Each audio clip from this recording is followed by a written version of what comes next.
Hi, everyone. Welcome back to the podcast. I have a wonderful guest for you guys today. Her name is Shelley D. Smith. She is a best-selling author, consultant, and founder and CEO of Premier Rapport consulting firm. Her experience over the past 35 plus years has earned her reputation as the creator of the Culture Inquiry in businesses all along the East Coast and beyond. Her success stems from the strength of her personal approach, asking tough questions to hone in on pain points and areas of growth opportunity. Welcome, Shelley. Thank you so much. I'm very happy to be here today. I can't wait for our conversation because I'm sure, like you, I geek out over any type of culture conversation. Oh, absolutely. People say, "What's your passion?" I'm like, take it up a notch. I'm obsessed. So yeah, I may even have a little bit of an issue with it. yeah, me, and I did an episode back in the fall about generational motivations in the workplace, and man, did I geek. Like it was, this stuff is my jam, and I love it because it helps other people feel better, especially on the employee side, but then also on the executive and the leadership level as well. Absolutely. So to set kind of a foundation for people who are like, okay, we're going to talk about culture, and I know there's like stigmas about it, but what would you say really comprises work and company culture? It's a great question, often confused and overcomplicated. I'm all about keep it simple. I'm not about to tell you anything mind-blowing. The reality is when there's two or more people working together, there is an environment, a dynamic that starts to happen. That becomes the workplace culture. We can either do it deliberately. If not, it's going to happen organically. Yeah. I think you and I both agree we need to do it deliberately. Meaning, how do we communicate? What does right look like? How do we take action? What does right look like? How do we decision make? What does right look like? And those boundaries begin to get established. So plain and simple, workplace culture is when there's more than two people working together, the environment, the dynamic between them becomes their culture. That I really like where you mentioned that it is deliberate and it is something that you consciously have to do. Like you're consciously making an effort to either make a right decision or a wrong decision within that culture. And which one are you going to pick and keep at that? Absolutely, because it's how we get it done, whatever it is. It's how we talk to one another. It's how we work with our clients, with our prospects. It's how we put programs together. It's how we problem solve. Our workplace culture is how we've defined how we get it done. So what kinds of programs or initiatives do companies, like some companies with great work culture, what is kind of embedded in the thread of that culture that makes them have a really great culture? Well, the best way to get at it is to do it right from the beginning. So for companies who are small and in a startup phase, is that the owners, the board of directors, the founders have to come to the table with, again, how are we going to get things done here? So often you want to get a loan from a bank to start your business. You lay out the business plan, the mission, the vision, the values. What is 99.9% missing is the culture. You should also lay out, this is what my culture is going to look like. This is what it's going to feel like. And design it right from the beginning, right from the get-go. That's the optimal. That's the optimal way to do it. Most companies don't have that, so I'm not going to go in naively. So now we're in the midst of it. We've got either 2 employees or we've got 10,000 employees. Well, now we have to come into it. We've got to go back and look at our mission, vision, values. How does that show up inside of our workplace? And is that how we want it to be or we don't want it to be? So the very first thing you have to do, and companies that have strong cultures, deliberate cultures, have somewhere along the way analyzed what they have. So step one is we got to analyze it if we're in the midst of it. Like where are we at? And then we've got to ask ourselves, is that where we want to be? Keep where we want, we're on point. And then we've got to start to change the ship, your cruise, We've got to be able to begin to deliberately drift in another way. I say drift because it has to be, smooth in that. So first we need to analyze it in order to begin to curate it and then finally create it. Without that, you have to be intentional. I call it deliberate around impact. So company cultures that have the secret for success, their formula includes, number one, their intentions, clarity around what they're intended to do. Again, communication, problem solving, how we onboard, how we interview, how we train, the whole litany, right? So number one is the intentions. Number two is the measurement. How are we going to measure what right looks like? How do we know when we're there? So you got to have a benchmark, and then you got to have stops along the way, right? Yes. The process and the procedure and the performance in order to execute said measurement in the intentional way. How do we involve others? So what's accountability look like for myself and for all of my team members? And then how do we collaborate together? And then finally, how long does it take us, or the timelines or the tactics in order to get there? Yes. Companies that have defined cultures have gone through those processes deliberately, and they use them, it's the anatomy of workplace culture. They're doing it again deliberately. Yes. That means they're doing small group discussions. They're doing deliberate check-ins with their team members. They're defining what right looks like. They have a culture playbook, which is not a handbook.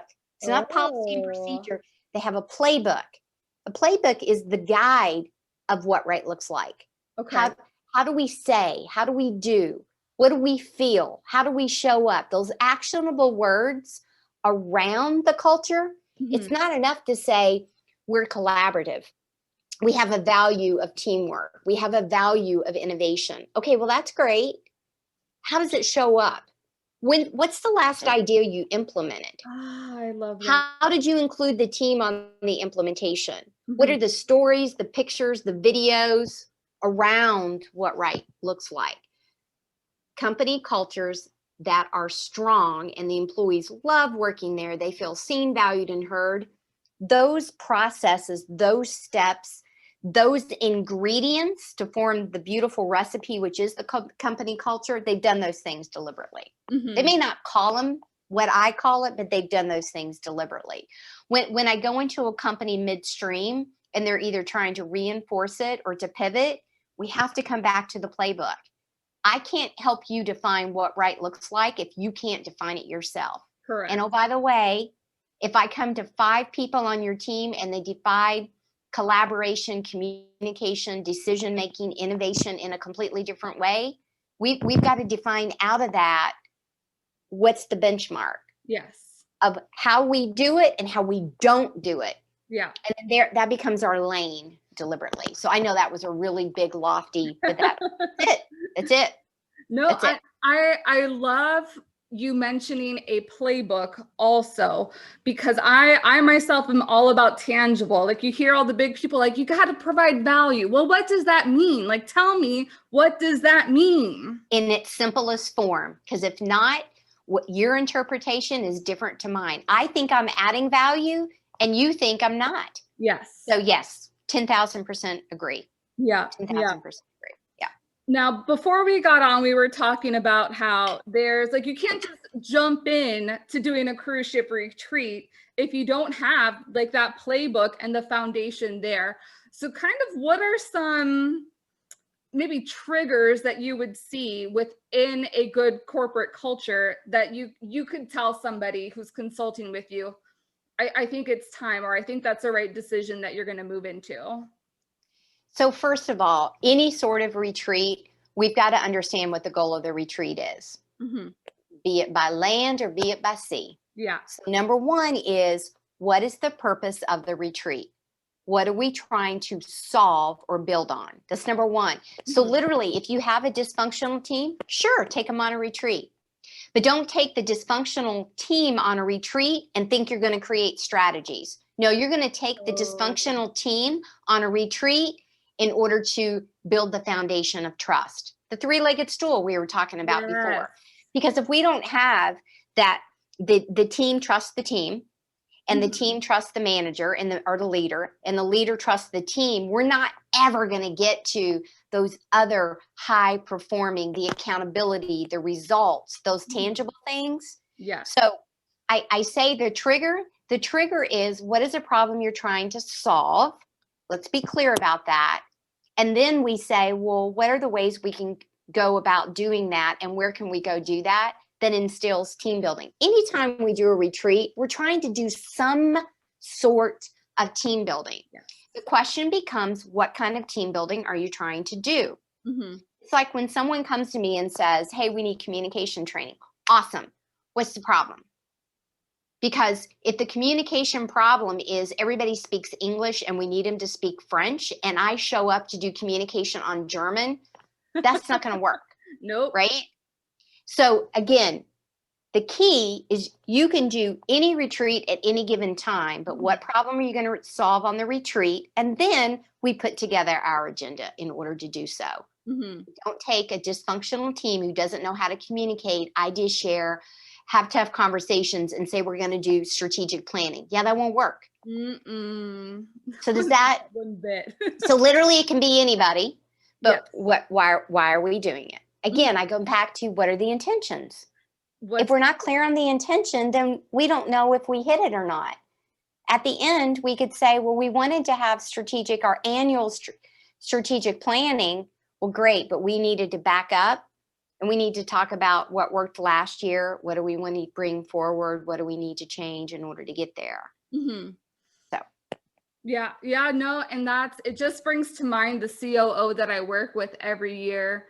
And I come back to the word deliberate, because they are so intentional with the content that they bring out, and the different, even because it's not even about like maybe the strategy or the sessions per se, but it's also the collective experience, picking an awesome ship, and then you're going to be picking awesome experiences that are outside to kind of like increase that bonding type, because deliberately, to your point.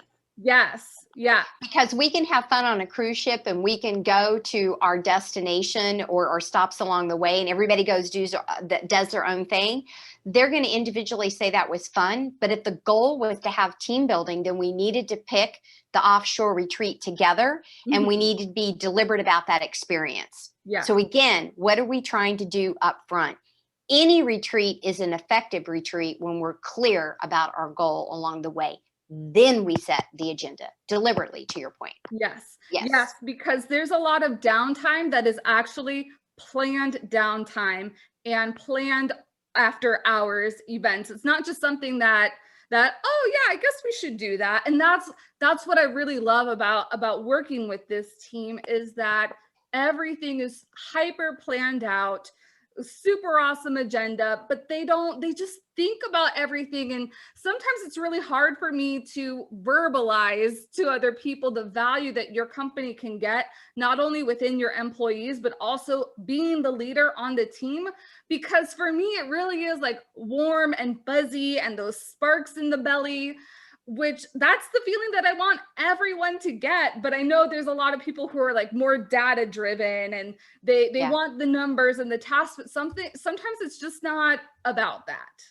Right. Well, sometimes it's the deliberate downtime, meeting after the meeting, that the downtime needs to be think about and ponder whatever activity we did during the day. So tomorrow when you come back, people have had idea sharing over drinks, idea sharing over, food, idea sharing while they're out on the dance floor, idea sharing when they've gone to the show on the ship. There's a lot of ways to do it, but you got to plant the seed, and it can appear to be unplanned, but behind the scenes, we must plan. A good cruise director doesn't get on the cruise and go out in the middle of the ocean, and then someone wants to play cards and you have no cards. Yeah. They've thought about that. So yes. Yes. Yeah. No, love it. So what elements do you think are critical to a retreat's success? Definitely clarity of why we're going and what does the outcome look like, feel like, sound like. There's Mm-hmm. got to be some sort of an outcome that we can measure. Even if it's just a relationship that, hey, we're actually going to go on the retreat and every single activity is going to be about getting to know each other better, Mm-hmm. personally, professionally, our likes or dislikes. There's a way you can measure that up front. You could do that with surveys ahead of time and then do a post-survey piece for that. And then there's the tangible results. If you are doing strategic planning, you know where you are when you go into it, and you know after you come out 30 days later, did it get implemented or not? Like where are you at? So it has to be actionable, and we have to know where we're starting so we can measure it again on the backside. Because if not, then it becomes, I want it to be objective versus subjective, meaning I want it to be measurable versus not, because if not, I might think, oh my gosh, that was amazing. And you'll be like, that's 7 days I'm never going to get back. And oh my gosh, we do this every year. So we have to have an understanding. And then here's the other element of success is setting that success measurement, those elements up front with everybody who's attending. So if it's a group of 10 or if it's a group of 150, they understand we're doing this for this reason and we're going to measure it with this outcome. Again, transparency. So I don't misunderstand why I'm chosen to come on this cruise with you. So clarity must be, shared transparency must be an element of the cruise as well. So, it's the same premise that if we get on a Zoom call and you invited me and you didn't tell me why I'm here, and then you needed me to bring or prepare something, but you never told me, it's just as crucial as we're going on a cruise to Alaska or we're going on a cruise to Europe. I'm going to pack differently. I need to know where we're going to do in order to get there. It's the same premise. So very, very true. And that kind of going back, like what you were saying, is that the devoted time to downtime really does spur ideas, and people are able to relate or correlate different business transactions that have happened during the year because of ideas that were sparked on the retreat. Exactly. And that actually brings something else, Rita, is that after the retreat, you need to have those deliberate check-ins. So if you do, a lot of companies do them once a year. So quarterly in our other retreats or other sub meetings is we're coming back to what we did on the retreat and we're pulling that back in. Remember we agreed to where we at, and you're reaffirming that it started from the retreat. So and again, it's a deliberate seed. It's a deliberate seed of that. It is. We can't harvest our corn if we never planted the seed, ever. So, and we get that. We overcomplicate it, and it doesn't need to be that complicated. So, no, and you say that too, and not only is business spurred, but there's excitement around the retreat also. Because when we were talking back in September, there were already team members asking, are we still going to go on the retreat? And of course, COVID times is not happening, and that just made my little heart sing, knowing how impactful this is, that they're getting a great experience. They're learning some new things. They're making new relationships with people across the company that they may have not known before, but that their little hearts are so happy. And like you said, it just sounds so simple, but that is the real impact, where your company can have lasting impact past the person that you're directly impacting that's working for you. Absolutely, especially if it's part of the reward and recognition. You get to go on this retreat when you get to this level, or when you're asked on this project. It's definitely something to look forward to, and it's a great way to attract new talent. With, again, your playbook of how do we collaborate and how do we celebrate and how do we get down to business in a fun way. It's pictures from your retreat that happen to happen on a cruise every single year for the last 5 years. Your point. It's proof in pudding. It's not just a value of fun and collaboration. and innovation, but here's videos and pictures of us actually doing it. And it's the team in the boardroom on the cruise working together. So, you know, it's again, it's just it's the deliberate, it's the visual, not just saying that we're doing it. We're making it actionable for that. So yeah. And we're prepping each other too, that, you know, every year we do this.